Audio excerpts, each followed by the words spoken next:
Hello everyone, welcome to study IQ. और study IQ के इस वीडियो में हम डिस्कस करेंगे सेट नंबर 19 यूपी पीसीएस के लिए। और इस वीडियो को लेके आ रहा हूँ मैं, मेरा नाम है डॉक्टर विपन गोयल। और बढ़ते हैं आगे, तो चलते हैं। आज हम देखेंगे कौन सी हम एमसीक्यू डिस्कस करने वाले हैं। तो चलते हैं जी आगे। आगे बढ़ने से पहले आपको बता दूँ, आप मुझे डिफरेंट सोशल मीडिया के ऊपर फॉलो कर सकते हैं। जितने भी क्लासेज, यूट्यूब के लेक्चर्स प्लस पीडीएफ वगैरह, वो आपके टेलीग्राम चैनल के ऊपर शेयर की जाती हैं। और आप मुझे इंस्टाग्राम के ऊपर और फेसबुक के ऊपर भी फॉलो कर सकते हैं। मेरे दो पेड कोर्सेज आते हैं। The one is the 10,000 MCQ course, ऐसे ही हमारा जीएस कोर्स आता है। 10,000 एमसीक्यू कोर्स के अंदर हमने chapter wise, topic wise MCQ discuss करते हैं डिटेल में। यहाँ पे चैप्टर वाइज, टॉपिक वाइज तो है ही हैं, प्लस यहाँ पे आपके एग्ज़ाम को फोकस करके यूपी पीसीएस और जितने भी आपके यूपीएससी के वो एग्ज़ाम के क्वेश्चन, और प्लस आपके स्टेट पीसीएस के, एसएससी रेलवे के, डिफेंस एग्ज़ाम के भी क्वेश्चन इसमें पढ़ाए हैं मैंने। और विपन 15 कूपन कोड यूज़ करके आप डिस्काउंट ले सकते हैं। जीएस कोर्स जो है हमारा पूरा का पूरा थियरी कोर्स है, बिल्कुल बेसिक टॉपिक क्या है उसके बारे में इसमें हमने समझा है। अब आप इन कोर्सेज़ को परचेज़ कहाँ से कर सकते हैं? दो जगह से, स्टडी आईक्यू ऐप से भी कर सकते हैं और वेबसाइट से भी कर सकते हैं, studyIQ.com। जैसे आप इसको ओपन करते हैं, आपको स्क्रीन के ऊपर नजर आएगा होम पेज। यहाँ पे देखिएगा best selling courses, view all का बटन। इस वी ऑल के बटन को दबाना, जैसे आप दबाएंगे 10,000 एमसीक्यू कोर्स आपको दिखेगा तीसरे नंबर पे, और जीएस कोर्स आपको नजर आ जाएगा चौथे नंबर के ऊपर। सो जो भी आपको कोर्सेज अच्छे लगें आप परचेज करें, प्रेपरेशन को आगे बढ़ाएं। Start with the first question. इनमें से जो एक ट्राइब्स हैं और एक स्टेट्स हैं, इनमें से पूछ रहा है कि कौन सी चीज़ करेक्ट नहीं मैच कर रही। भिल की बात करें, गुजरात के अंदर है। गधी की बात करें, हिमाचल प्रदेश में है। कोटा तमिलनाडु के अंदर है। और तोदा केरल के अंदर है। गलत। तोदा जो है आपका किस में देखने को मिलता है? तमिलनाडु के अंदर देखने को मिलता है। तो ये आपका गलत हो गया, यही आपका राइट आंसर बन जाएगा। केरल के अंदर जो है आपके कुरुम्स कुरुम्स रहते हैं, कदर्स रहते हैं और कोराग्स रहते हैं। कोराग्स, ठीक है, ये रहते हैं। तो आंसर इसमें डी ऑप्शन बनेगा, करेक्ट आंसर बनेगा। D option is the correct one. Right to freedom of religion can not be restricted on the ground of. देखिए, right to freedom of religion article number 25 से 28 number तक religion के rights आते हैं, जिसके अंदर 25 number article बताता क्या है कि कोई भी जो धर्म है वो आपको, पूरे सिटीजन्स को कहता है कि आप कोई भी धर्म को आप प्रोफेस कर सकते हैं, प्रैक्टिस कर सकते हैं और उसका जो है प्रचार कर सकते हैं। लेकिन ये चीज़ ध्यान रखना, वो चीज़ आपका धर्म जो है किसी की हेल्थ के ऊपर, किसी की जो है नैतिकता के ऊपर इफेक्ट नहीं करना चाहिए, ना ही पब्लिक ऑर्डर में, यानी कि आपके पूरी सरकार को, आपके लोगों को भड़काता नहीं होना चाहिए। तो ये जो है आप कर सकते हैं इन चीज़ों को देख के। बट क्वेश्चन यहाँ पे ये क्या कह रहा है? ये क्या कह रहा है कि कैन नॉट बी रिस्ट्रिक्टेड, मतलब किस चीज़ के ऊपर रिस्ट्रिक्ट नहीं होगा? हेल्थ के ऊपर रिस्ट्रिक्ट होता है, मॉरलिटी के ऊपर, पब्लिक ऑर्डर के ऊपर, लेकिन आपका सिक्योरिटी ऑफ द स्टेट के ऊपर जो है बिल्कुल भी इसमें मेंशन नहीं है। तो आंसर इसमें क्या बनेगा? फोर्थ ऑप्शन बनेगा करेक्ट आंसर। क्लियर? कोई भी धर्म को अपनाएं, कोई भी धर्म को जो है आप प्रैक्टिस करें, धर्म का प्रचार करें, कुछ भी कर सकते हैं, सोशल वेलफेयर के लिए कर सकते हैं। बट एक चीज़ ध्यान रखना कि इसमें आपके इन चीज़ों को ध्यान रखना पड़ेगा, हेल्थ, मोरालिटी और पब्लिक ऑर्डर, इन चीज़ों को ध्यान रखना पड़ेगा। So this is very very important part. अगला देखिए जी, वेलुथम्पी जो है, इन्होंने एक रिवोल्ट किया था ब्रिटिश सरकार के अगेंस्ट। कब? ये जो है वेलुथम्पी ने एक रिवोल्ट किया था 765 से लेके 1809 तक जो है आपके रिवोल्ट चलते ही जा रहे थे। और ये जो हैं उस टाइम के कौन थे? जो है प्राइम मिनिस्टर थे किस स्टेट के? That is the Travancore. Indian kingdom थी आपकी त्रावणकोर, उसके जो है आपके प्राइम मिनिस्टर थे। और इनका जो है आपका प्रॉपर तरीके से अगेंस्ट चलते रहते थे, अंग्रेजों के खिलाफ इनका विद्रोह होता रहता था। क्योंकि जो अंग्रेज हैं वो अपनी इंग्लिश ईस्ट इंडिया कंपनी को सुपरमेसी देते थे, ऑब्वियसली बात है, सुप्रीम अपने आप को समझते थे, और इसी तरीके से आपका झगड़ा चलता रहता था। आंसर इसमें वन ऑप्शन बनेगा। Which cancer is caused by the radioactive strontium 90। अगर आप स्ट्रोंशियम 90 अगर आपके ऊपर जा रहा है तो कौन सा आपको कैंसर हो सकता है? तो वो हो सकता है आपका बोन कैंसर, हड्डियों का कैंसर हो सकता है। आंसर इसमें डी ऑप्शन बनेगा। स्ट्रोंशियम वही पार्ट है जिसमें जो पटाखों के अंदर, फायरवर्क्स के अंदर अगर रेड कलर आ रहा है, रेड कलर कौन देता है? आपका स्ट्रोंशियम देता है। Bone cancer is the correct answer. Clear? और कैंसर क्या होता है? कैंसर होता है unlimited division of the cell, uncontrolled division और unlimited division of the cell is called cancer. Cancer की स्टडी को हम क्या कहते हैं, ऑन्कोलॉजी। और कैंसर के लिए जो जीन रिस्पॉन्सिबल होते हैं उनको कहते हैं हम ऑन्कोजीन्स कहते हैं। बोन्स की स्टडी को हम क्या कहते हैं, ऑस्टियोब्लास्ट, बोन्स की स्टडी को हम कहते हैं ऑस्टियोलॉजी कहा जाता है। बोन फॉर्मिंग सेल जो होते हैं वो होते हैं ऑस्टियोब्लास्ट, और जो बोन डिस्ट्रॉइंग होते हैं उनको कहते हैं हम ऑस्टियोक्लास्ट कहते हैं, ये याद रखना है। लंग कैंसर की बात करें, लंग्स एक आपका पार्ट होता है जो हमारे जहाँ से हमारा गैशियस एक्सचेंज होता है एल्वोलाई के अंदर, और आपके लंग्स की आउटर लेयर होती है प्लूरल मेम्ब्रेन होती है। क्लियर। स्किन जो होता है ये सबसे बड़ा ऑर्गन होता है, largest organ of the body होता है, याद रखिए। ब्रेन की बात करते हैं तो ब्रेन एक बॉक्स में आपका स्टोर होता है जिसे हम कहते हैं करेनियम कहा जाता है। क्लियर, ये this is very very important part. अब मैं आपको कुछ और भी बताना चाहूँगा कि जो आपके बोन कैंसर हो सकता है, ठीक है, रिस्क होता है स्ट्रोंशियम 19 से, आपका ब्लड कैंसर का भी रिस्क होता है, लेकिन bone cancer is main. Clear, याद रखिए। और बहुत सारी ऐसी चीज़ें हैं, अगर आप आयोडीन 131 की अगर हम बात करते हैं, ये आपका यूज़ किया जाता है डायग्नोज करने के लिए और ट्रीट करने के लिए, किस चीज़ को, थायराइड कैंसर को ट्रीट करने के लिए। Clear. Technetium is called technetium 99। Clear, technetium 99 ये आपका कार्डिक डैमेज को, यानी कि हृदय के डैमेज को जो है लुक आफ्टर करने के लिए देखने को मिलता है। और बाकी और बात करते हैं तो क्रोमियम 51 की अगर हम बात करें तो आरबीसीज को लेबल करने में आपको हेल्प करता है। आयरन 59 की बात करते हैं तो आपका आयरन मेटाबॉलिज्म जो स्प्लीन के अंदर। जिनॉन 133 की अगर हम बात करते हैं तो लंग फंक्शन को स्टडी करने के लिए। और होल्मियम 166 को देखें तो ये कैंसर ट्रीटमेंट में काम करता है, और कैंसर ट्रीटमेंट में आपका कोबाल्ट 60 भी हेल्प करता है। So these are very important facts जो आपके ये सारे रिडक्टिव आइसोटोप के साथ संबंधित हैं। आंसर इसमें डी ऑप्शन बनेगा। Clear. Bone and bone marrow cancer को देखने के लिए होता है। Parliament of India is supreme legislative body of the Republic of India. Which of the following constitute the Indian Parliament? मतलब पार्लियामेंट जो है हमारी एक रिपब्लिक सुप्रीम लेजिस्लेटिव बॉडी है, इनमें से इंडियन पार्लियामेंट किससे बनती है? इंडियन पार्लियामेंट की बात करें तो आर्टिकल नंबर आपका 79 में आता है, जिसमें आपका 3 पार्ट होते हैं, लोकसभा, राज्यसभा और आपका इंडियन प्रेसिडेंट, ये पार्ट होते हैं। लोकसभा का आर्टिकल नंबर 81, राज्यसभा का 80 और आपका प्रेसिडेंट का 52। तो ये तीनों के तीनों आते हैं किसमें, इंडियन पार्लियामेंट के अंदर आते हैं। सो 1 2 3 is the correct answer. Answer इसमें सी ऑप्शन बनेगा right answer. Very very important, 1 2 3 is the correct one. 1 2 3। Kathakali एक क्लासिकल डांस फॉर्म है, ये आपकी कौन सी स्टेट के साथ बिलोंग करती है? कथकली कौन सी स्टेट के साथ बिलोंग करती है, देखते हैं। और उड़ीसा की बात करते हैं तो उड़ीसी और छौ डांस यहाँ पे बड़ा फेमस है। आंध्र प्रदेश की अगर हम बात करें तो यहाँ पे कुचिपुड़ी डांस होता है। तमिलनाडु की बात करें तो भारतनाट्यम होता है। केरल की बात करते हैं तो कथकली होता है, और प्लस आपका मोहिनीअट्टम डांस फॉर्म देखने को मिलता है। यक्षगान देखने को मिलता है कर्नाटक में, बिहू डांस अगेन असम में, सतरिया डांस असम में, लावणी डांस महाराष्ट्र में, ये मेनली आते हैं गरबा गुजरात में, भांगड़ा जो है पंजाब में। आंसर इसमें डी ऑप्शन बनेगा।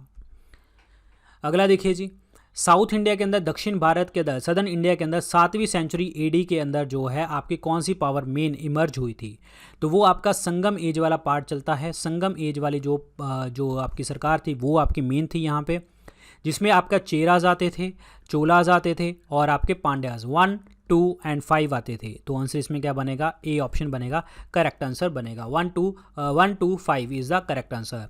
अब मैं कुछ आपको बताना चाहूँगा, चेरास के बारे में बताना चाहूँगा। चेरास जो आजकल मॉडर्न सिटी आपकी केरल की है, इसकी कैपिटल होती थी वंजी, ठीक है, और वंजी। और इनके जो इंपॉर्टेंट रूलर थे जिसे हम कहते थे रेड चेरा के नाम से सेंगुट्वन नाम था उनका। और इनका जो सिंबल था, आई मीन टू एम्बलम था, वो था बो एंड एरो। ये बहुत आते हैं क्वेश्चन, ध्यान रखना।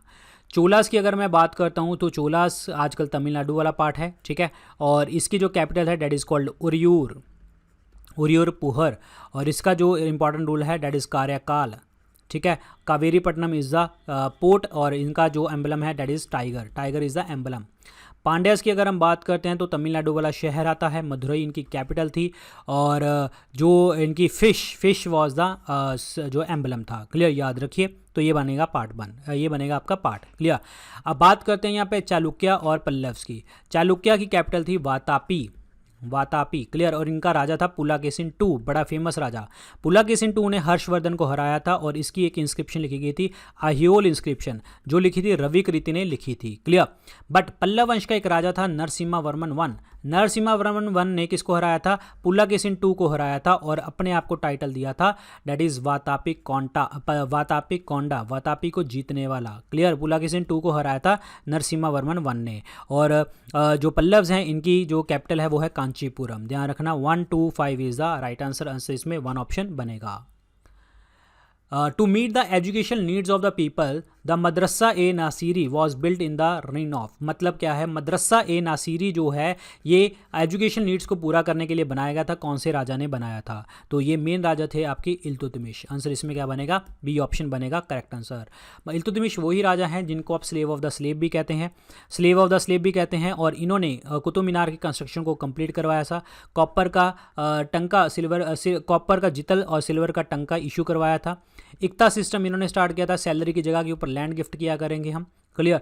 इल्तुतमिश ने सारे काम किए थे और इनको रियल फाउंडर ऑफ दिल्ली सल्तनत कहते हैं क्योंकि इन्होंने लाहौर से कैपिटल शिफ्ट करी थी दिल्ली के अंदर। और लाहौर कैपिटल किसकी थी? कुतुबुद्दीन ऐबक की, जो आपका स्लेव डायनेस्टी का राजा है मेन। इसको स्लेव इसलिए बोलते हैं क्योंकि कुतुबुद्दीन ऐबक आगे एक गुलाम था मोहम्मद गोरी का, और इसीलिए इन्होंने स्लेव डायनेस्टी कहा था। ममलूक वंश भी इनको कहते हैं। और इल्तुतमिश को स्लेव ऑफ द स्लेव इसीलिए कहा जाता है क्योंकि कुतुबुद्दीन ऐबक का स्लेव था। इल्तुतमिश को तो सुल्तान the father of tomb building in India भी कहते हैं, father of tomb building in India भी कहते हैं। कुतुबुद्दीन ऐबक ने जो है कुतुब मीनार की कंस्ट्रक्शन को स्टार्ट करवाया था बख्तियार काकी जी के नाम पे। और इनका एक कुतुब मीनार जो कुतुबुद्दीन ऐबक का एक कमांडर इन चीफ था बख्तियार खिलजी, जिन्होंने 1193 के अंदर जो है नालंदा यूनिवर्सिटी और विक्रमशिला यूनिवर्सिटी को तोड़ा था, क्लियर, याद रखिए। और कुतुबुद्दीन ऐबक को लाख बख्श भी कहते थे। और इन्होंने कुतुब मीनार की कंस्ट्रक्शन कंप्लीट स्टार्ट करवाई थी, कंप्लीट तो इल्तुतमिश ने कराई थी। 2.5 Din ka Jhonpra was the first building जो इन्होंने बनाई थी, Muslim building in India, clear. Firoz Shah Tughlaq की अगर हम बात करते हैं तो फिरोज शाह तुगलक वो पर्सन है जिन्होंने जिन्होंने आपके टैक्स लगाना स्टार्ट किया था ब्राह्मण्स के ऊपर, दैट इज़ ब्राह्मण्स के ऊपर टैक्स लगाना स्टार्ट किया था। और ब्राह्मण्स के ऊपर टैक्स लगाना स्टार्ट किया था। और जिसे हम क्या कहते हैं? जजिया टैक्स कहा जाता है, जजिया टैक्स कहते हैं, क्लियर। फतूहत ए फिरोज शाही नाम की ऑटोबायोग्राफी भी इन्होंने लिखी थी। और प्लस इन्होंने दरुल शिफा जो आपका हॉस्पिटल है वो बनाया, ठीक है। और दीवाने खैरात का डिपार्टमेंट इनका था, जिसमें ये जो भी पैसा होता था लड़कियों की शादी करवाते थे। स्लेव रखने का बड़ा शौक था। दीवाने बंदगन भी इन्होंने स्टार्ट करवाया, याद रखना है, क्लियर। जलालुद्दीन खिलजी वंश के संस्थापक, और जलालुद्दीन खिलजी ने बोला था कि इंडिया कभी भी मुस्लिम स्टेट नहीं बन सकती। ये आपको सारे पॉइंट्स पता होने चाहिए। आंसर इसमें बी ऑप्शन बनेगा, Iltutmish is the correct answer. ऐसा कौन सा प्रोटीन होता है जो फिंगर नेल्स के अंदर प्रेजेंट होता है? फिंगर नेल्स में भी और हेयर्स में भी, ठीक है, सेम होता है, that is called keratin. Answer इसमें डी ऑप्शन बनेगा correct answer, keratin protein. Actin और मायोसिन की अगर हम बात करते हैं तो ये मसल कॉन्ट्रैक्शन में आपको हेल्प करते हैं। मसल कॉन्ट्रैक्शन में ग्लोबिन होता है, हीमोग्लोबिन का पार्ट, और ग्लोबिन होता है जिसमें आपका ऑक्सीजन और कार्बन डाइऑक्साइड बाइंड करते हैं और आपका ट्रांसपोर्ट होता है। आंसर इसमें D is the correct answer, that is keratin is the right one, याद रखना है, इंपॉर्टेंट है। अगला देखिए जी, Parliament of India acquires the power to legislate on any item in the state list in the national interest if a resolution of that effect is passes by। देखिए पहली बात तो आपको मैं बता दूं कि राज्यसभा जब पार्लियामेंट कभी भी स्टेट लिस्ट के ऊपर कानून बना सकती है। 5 रीज़न होते हैं उसके, 5 चीज़ें होती हैं। पहली बात तो अगर राज्यसभा स्पेशल मेजोरिटी से 2/3 से बिल पास कर दे जो हमारे नेशनल इंटरेस्ट के लिए होगा, क्लियर। दूसरा, इन the time of national emergency के टाइम पे भी ऐसे हो सकता है। 2 या 2 से ज़्यादा स्टेट्स जो है कॉमन सब्जेक्ट के ऊपर जो स्टेट लिस्ट में है उसको कह दे पार्लियामेंट को कि कानून बना दो, तब भी हो सकता है। अगर आपने इंटरनेशनल ट्रीटीज़ को लागू करवाना है तब, माइक्रो इरिगेशन के प्रोजेक्ट्स जो आपके एग्रीकल्चर की ट्रीटीज़ हैं, संधिज हैं, उसके ऊपर, और प्रेसिडेंट रूल के टाइम पे, तो सारा काम पार्लियामेंट के पास आ जाता है। तो अब यहाँ पे बात करते हैं नेशनल इंटरेस्ट की। नेशनल इंटरेस्ट वाला मैंने आपको बताया था कि 2/3 से बिल आपको पास करना पड़ेगा, वोट करना पड़ेगा, और प्रॉपर तरीके से आपका कानून बन जाएगा। आंसर इसमें डी ऑप्शन बनेगा correct answer, D option is the correct one, clear, याद रखिए। ये क्वेश्चन हमने कल शाम वाली क्लास में भी किया था। Which of the following are the tributaries of the Brahmaputra. Brahmaputra की ट्रिब्यूटरीज कौन सी हैं? मैंने आपको बताया है चेमयांगदंग ग्लेशियर से स्टार्ट होती है और इनको यारलंग सेंगपो भी इसको कहते हैं। ब्रह्मपुत्रा जो है इंडिया में नामचा बारवा को क्रॉस करके अरुणाचल प्रदेश से असम में आती हैं और ये बनाती हैं आपकी डेट इज़ मजूली आइलैंड बनाती हैं असम के अंदर। रिवराइन आइलैंड होता है जिसमें आपकी दिबांग, कामेंग, लोहित ये सारी रिवर्स आती हैं आपकी जो ट्रिब्यूटरीज आती हैं। आंसर इसमें डी ऑप्शन बनेगा। और इसके अलावा भी सुबानसरी की बात करते हैं। सुबानसरी, मानस, जो है आपका संकोश, तीस्ता, दिबांग तो हो गई है, लोहित हो गया है, ठीक है, धनसिरी। तो दीज आर द ट्रिब्यूटरीज जो आपकी ये होती हैं, क्लियर, ब्रह्मपुत्रा की। आंसर इसमें डी ऑप्शन बनेगा। ब्रह्मपुत्रा और गंगा जो मिलती हैं आपके सुंदरबन डेल्टा बनाती हैं, ये याद रखना। आंसर इसमें डी ऑप्शन बनेगा, क्लियर। यहाँ पे है आपकी ये वाली part, this is the Brahmaputra, clear, याद रखिए। नामचा बारवा को ऐसे क्रॉस करके आती हैं और यहाँ पे देखो मानस, ये वो सारी रिवर जो हैं असम के अंदर मजूली आइलैंड बनाती हैं। बड़ा इंपॉर्टेंट क्वेश्चन है। Ustad Mansur was a famous painter in the time of, at the time of. Ustad Mansur जो है टाइम किसके टाइम पे जो है फेमस पेंटर थे? वो जहांगीर के टाइम पे फेमस पेंटर थे। आंसर इसमें डी ऑप्शन बनेगा। जहांगीर जो है आपका पेंटर किंग भी है, पेंटर किंग भी इसको कहते हैं। जहांगीर जो है शराबी भी, बहुत ज़्यादा शराब पीता है। और विलियम हॉकिंस पहले परमिशन लेने आया था जहांगीर से कि सूरत में हम फैक्ट्री लगा लें, तो यहाँ पे परमिशन नहीं मिली थी और विलियम हॉकिन को इंग्लिश खान का टाइटल दिया था जहांगीर ने जो है थॉमस रॉय बाद में आया था, थॉमस रॉय को परमिशन मिली थी और ये भेजा था जेम्स वन ने भेजा था, किंग ने भेजा था, क्लियर, थॉमस रॉय को भेजा था और उसके बाद परमिशन मिल गई थी जहांगीर ने सूरत में फैक्ट्री लगाने की परमिशन दे दी थी। जहांगीर की अगर हम बात करते हैं तो इनकी वाइफ है मेहरुन्निसा, जिनको टाइटल दिया था नूर जहां, नूर महल का टाइटल इन्होंने दिया था और नूर जहां ने अपने आप को पाशा बेगम का भी टाइटल दिया था। जहांगीर का जो मकबरा है वो है लाहौर के अंदर, लाहौर में मेनली टाइम व्यतीत करता था। और जहांगीर ने अपनी ऑटोबायोग्राफी लिखी है, तुजुके जहांगीरी नाम की ऑटोबायोग्राफी लिखी है। शाहजहां की बात करें तो golden age of Mughal architecture कहते हैं। पीकॉक थ्रोन इन्होंने बनाया था, जो उठा के कौन ले गया था? 1739 में नादिर शाह उठा के ले गया था। और ताजमहल इन्होंने बनाया था और जो है आगरा का ताजमहल इन्होंने बनाया था। दिल्ली का लाल किला इन्होंने बनाया था। शाहजहां के टाइम पे बर्नियर और टवर्नियर नाम के 2 फ्रेंच ट्रैवलर भी आए थे। शाहजहां ने मोती मस्जिद बनाई थी, कहाँ पे? आगरा वाली। और जहांगीर ने बनाई थी मोती मस्जिद लाहौर वाली। और एक बनाई थी मोती मस्जिद आपकी दिल्ली में बनाई थी, औरंगजेब ने बनाई थी, याद रखना। अकबर हम पढ़ चुके हैं अभी। हुमायूं की बात करते हैं। हुमायूं नामा लिखा गया है, गुलबदन बेगम ने लिखा था, इनकी सिस्टर ने। हुमायूं की लड़ाई हुई है battle of Chausa, battle of Kannauj 1539-1540, 1539-1540। ये दोनों लड़ाइयाँ जो हैं शेरशाह सूरी के अगेंस्ट हुई हैं और शेरशाह सूरी जीता है। आंसर इसमें डी ऑप्शन बनेगा। D option is the correct answer. Which device use the ultrasonic waves for getting images of the internal organs of the human body? Ultrasonic waves device कौन सी होती है जो हम इंटरनल बॉडी पार्ट्स को check कर लेते हैं? तो वो होती है आपकी अल्ट्रासाउंड स्कैनर। आंसर इसमें ए ऑप्शन बनेगा, करेक्ट आंसर। एक होती है एंडोस्कोपी, उसमें हम क्या करते हैं, हमारे इंटरनल बॉडी पार्ट्स को चेक किया जाता है। उसमें एक पाइप डाल देते हैं मुंह के अंदर, उसमें हम एक्सरे छोड़ते हैं, ये ध्यान रखना। उसमें हम एक्सरे छोड़ते हैं लेकिन अल्ट्रासोनिक वेव्स छोड़ी जाती हैं अल्ट्रासाउंड के अंदर, ध्यान रखिए, इंपॉर्टेंट है, क्लियर। और MRI की बात करें तो मैग्नेटिक रेजोनेंस इमेजिंग इसको कहते हैं, जो आपका मैग्नेट्स और रेडियो वेव्स के साथ जो है आपका कंबाइन होता है। This is important one. X ray machine की बात करें तो एक्सरे डिस्कवर किसने करी थी? रॉयंटजन ने डिस्कवर करी थी, रॉयंटजन ने, important. CT scanner computer tomography जिसे हम कहते हैं, कंप्यूटर टोमोग्राफी 360 इमेज आपको प्रोवाइड करता है, किसकी? स्पाइन की, ठीक है, और इंटरनल ऑर्गन्स की, वर्टिब्रल कॉलम की, सारी चीज़ें ये प्रोवाइड करते हैं। तो आंसर इसमें 1 ऑप्शन बनेगा, correct answer. Ultrasound scanner is the correct one, ultrasound scanner. What is Interstellar? Interstellar मतलब 2 स्टार्स के बीच में। इंटरस्टेलर क्लाउड्स जो आपका डस्ट का, हाइड्रोजन का, हीलियम का और बहुत सारी आयनाइज गैसेस का बना होता है, उसको हम क्या कहते हैं? इंटरस्टेलर क्लाउड जो होता है वो कहते हैं हम नेबुला कहा जाता है। Nebula is a Interstellar cloud of dust, hydrogen, helium और जितनी भी आयनाइज गैसेस होती हैं उसको हम क्या कहते हैं? नेबुला कहते हैं। नेबुला जो है ये एक डिफ्यूज एस्ट्रोनॉमिकल ऑब्जेक्ट होता है जिसके अंदर जो आपकी मिल्की वे गैलेक्सी के अंदर भी आता है 97% हाइड्रोजन और 3% जो है आपकी हीलियम देखने को मिलता है। आंसर इसमें सी ऑप्शन बनेगा, correct answer. That is nebula is the correct answer. Galaxy की बात करते हैं, यहाँ पे मिलियंस ऑफ स्टार्स होते हैं, वो होते हैं आपके गैलेक्सी बनाते हैं। और गैलेक्सी की बात करते हैं तो आकाश गंगा आकाशगंगा हमारी गैलेक्सी है जिसे आप मिल्की वे भी कहते हैं। This is important one, clear.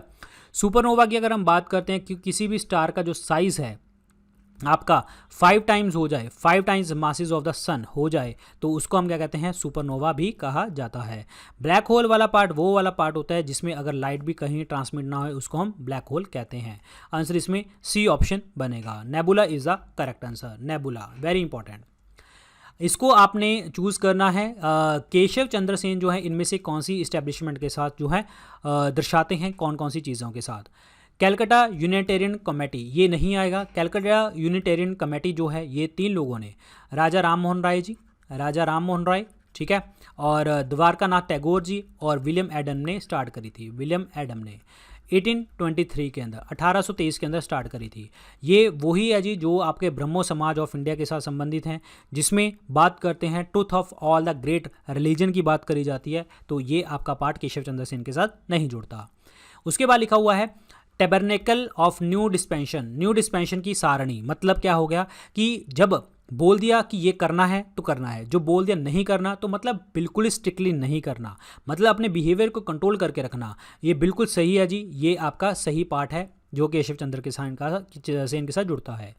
Indian reform association, ये भी आपका पॉइंट जुड़ता है जी। इंडियन रिफॉर्म एसोसिएशन 1870 में स्टार्ट किया गया था, जिसका उद्देश्य ही ये था कि आपने फेवर करना है, जो आपका जो फेवर करना है टेम्परेंस को, टैबरनेकल ऑफ न्यू डिस्पेंशंस को, अपने बिहेवियर को कंट्रोल रखना है और प्रॉपर तरीके से आगे काम करना है। Second and third is the correct answer, second and third. But मैं यहाँ पे आपको राजा राम मोहन राय जी के बारे में 2-3 फैक्ट्स बताना चाहूँगा।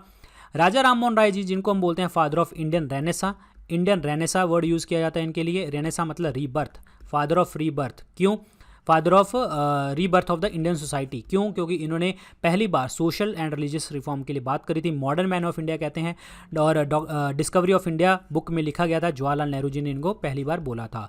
इनको राजा टाइटल दिया था, अकबर सेकंड ने टाइटल दिया था, अकबर सेकंड ने। 1815 में इन्होंने अतम्या सभा स्टार्ट करी थी। 1828 में इन्होंने ब्रह्मो समाज स्टार्ट किया था, और 1829 ईस्वी के अंदर इन्होंने जो है 1829 ईस्वी के अंदर जो है 1829 के अंदर 1829 के अंदर जो है इन्होंने जो है सती प्रथा को भी ख़त्म करवाया था विलियम बेंटिक की मदद से। This is very important. और इनके बहुत सारे पेपर हैं, मीरात उल अकबर, ठीक है, और बहुत सारे पेपर हैं इस तरीके से, मीरात उल अकबर वगैरह, ठीक है। तो आंसर इसमें B option, second and third is the correct answer, second and third. Who hand wrote the original copy of the Indian constitution? Indian constitution की जो ओरिजिनल कॉपी है वो किसके द्वारा लिखी गई?